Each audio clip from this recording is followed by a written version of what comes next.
நம்ம சமுத்திரக்கனியனுக்கு மட்டும் எங்க இருந்தா இந்த மாதிரி கதைகள்லாம் கிடைக்குது அப்படின்னு எனக்கு தெரியலங்க.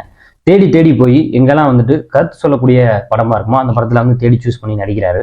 இப்போ ஒரு கருத்து இருக்கும் யூனிவர்சலா எல்லாரும் சமம், ஜாதி மதம் கிடையாது, மனிதர்கள் நேசிங்க, இது ஒரு கருத்து இருக்கும். சிஸ்டமேட்டிக்கா ஒரு கருத்து இருக்கும். நீ இப்படிதான் வாழணும், இப்படிதான் இருக்கணும், கம்பேர் பண்ணணும், போட்டி போடணும், பொறாமப்படணும், இதெல்லாம் சிஸ்டமேட்டிக்கா இருக்கக்கூடிய ஒரு கருத்துக்கள்.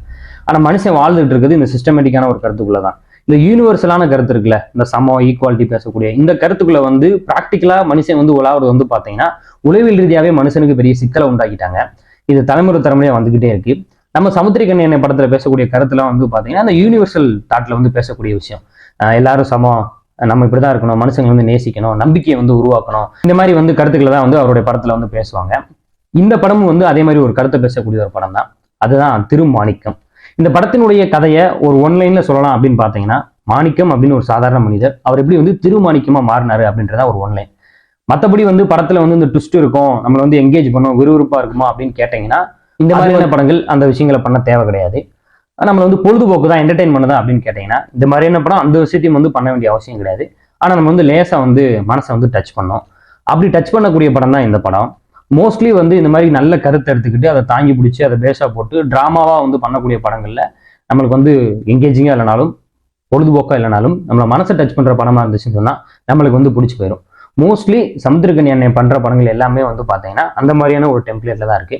ஆனா அதே டயத்துல படம் சுவாரஸ்யப்படுத்துதா அப்படின்னு கேட்டீங்கன்னா, இந்த கதையை நான் டீட்டெயிலா சொல்லிட்டேன்னு வச்சுக்கோங்க, அதுல இருக்க சுவாரஸ்யத்தன்மை குறைஞ்சு போயிடும். இப்போ நம்மளை என்கேஜ் பண்றது விறுவிறுப்பு அடுத்தென்ன அப்படின்றது வேற. அந்த கதாபாத்திரம் நம்மளுக்கு ஒரு சுவாரஸ்யத்தன்மையை கொடுக்கும். இப்படிலாம் மனுஷங்க இருப்பாங்களாப்பா, இப்படி ஒரு மனுஷனா அப்படின்ற மாதிரி அது இந்த படத்துல நிறைய இருக்கு. அது நீங்க பாத்தீங்கனாலே உங்களுக்கு புரியும். அதனாலதான் நான் கதையை டீட்டெயிலா சொல்லாம இருக்கேன். அந்த ஒன்லைனை மட்டும் நான் சொல்றேன்.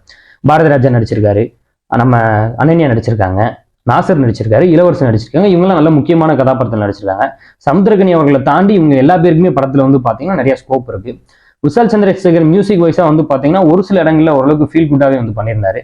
ஒரு பிளாஷ்பேக் போர்ஷனு ஃபர்ஸ்ட் பாத்தீங்கன்னா ஒரு சில லேக் இருந்தாலும் அந்த சமுத்திரக்கனி அவரோட கேரக்டர்ல பாத்தீங்கன்னா பெரிய பிடிப்பு இல்லாம இருந்தாலும் அந்த பிளாஷ்பேக் போர்ஷன் பாத்தீங்கன்னா அவரோட கேரக்டர் நல்லாவே எவாலுவேட் பண்ணிடுச்சு. எவாலுவேட் பண்ணது மட்டும் இல்லாம பயங்கரமா சொசைட்டியோட ஒரு ரிலேட்டபிளான ஒரு எமோஷனலான ஒரு டச்சை கொடுத்துருச்சு அப்படின்னு நம்ம சொல்லலாம். இந்த படம் குமிழிய பின்னணியை வச்சு எடுக்கப்பட்ட ஒரு படம். அதே டயத்துல அந்த படத்தை லைவா ஷூட் பண்ணிருக்கலாமோ அப்படின்ற மாதிரி தோணுச்சு. கேரளாக்குள்ள வச்சு லைவா ஷூட் பண்ணிருக்காங்க.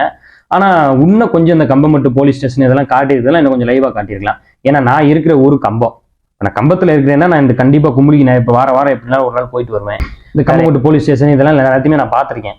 அப்படி பார்க்கும்போது எனக்கு இன்னும் கொஞ்சம் ரிலேட்டபிள் ஆகாம போயிடுச்சு. ஏன்னா இந்த மாதிரி படத்தை லைவா ஷூட் பண்ணா அந்த படம் இன்னுமே பாத்தீங்கன்னா ஆடியன்ஸுக்கு ரொம்ப ஒரு உண்மைத்தன்மையா இருக்கிற மாதிரியே இருக்கும். அதுல இந்த படத்துல ஒரு பெரிய மைனஸா ஒரு குறையா நான் பாக்குறேன். ஒரு சில போர்ஷன்ஸ் பாத்தீங்கன்னா கொஞ்சம் ஓவர் மெலோ டிராமாவா பண்ண மாதிரி இருந்துச்சு. இன்னும் கொஞ்சம் அதை யதார்த்தத்தன்மையோட அந்த காட்சிகள்லாம் அணுகிருக்கலாம். இந்த பிளாஷ்பேக் போர்ஷன்ஸ் எல்லாமே பாத்தீங்கன்னா ஒரு மெலோ டிராமாவான ஒரு டைப்ல தான் பண்ணியிருந்தாங்க. நாகபிரசாந்த் ரஜினிகாந்த் கூட அந்த படத்துக்கு பாத்தீங்கன்னா வாழ்த்து தெரிவிச்சிருக்காரு. அவர் எழுதின ஒரு லெட்டர் கடிதம் ட்விட்டர் இளையதளங்கள் சுத்திக்கிட்டு இருந்துச்சு. கண்டிப்பா நம்ம நந்தா பெரியசாமி ஃபோன் பண்ணியிருப்பாரு. ஃபோன் பண்ணி என்ன சொல்லியிருப்பாருன்னு நினைக்கிறீங்க?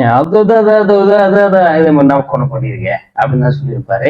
வேற என்ன சொல்ல போறாரு? நம்ம அது தலைவர் ஸ்டைல் அப்படின்னு வச்சுக்கோங்க. இந்த படம் சூப்பர் ஸ்டார் நல்லா இருக்குன்னு சொல்லிட்டாரு, இந்த மாதிரியான செலிபிரிட்டிஸ் நல்லா இருக்குன்னு சொல்றாங்க. அதையெல்லாம் தாண்டி உண்மையிலே ஒரு நல்ல எமோஷனல் ட்ராமா தான் அந்த திருமாணிக்கம் படம். எல்லாருமே பாருங்க. எனக்கு இந்த மாதிரியான எமோஷனல் மெலோ ட்ராமாஸ் பார்க்க பிடிக்கும்னு நினைக்கிறவங்களுக்கு கண்டிப்பா ஒரு பிடிச்ச ஒரு படமா இந்த படம் இருக்கும். நன்றி.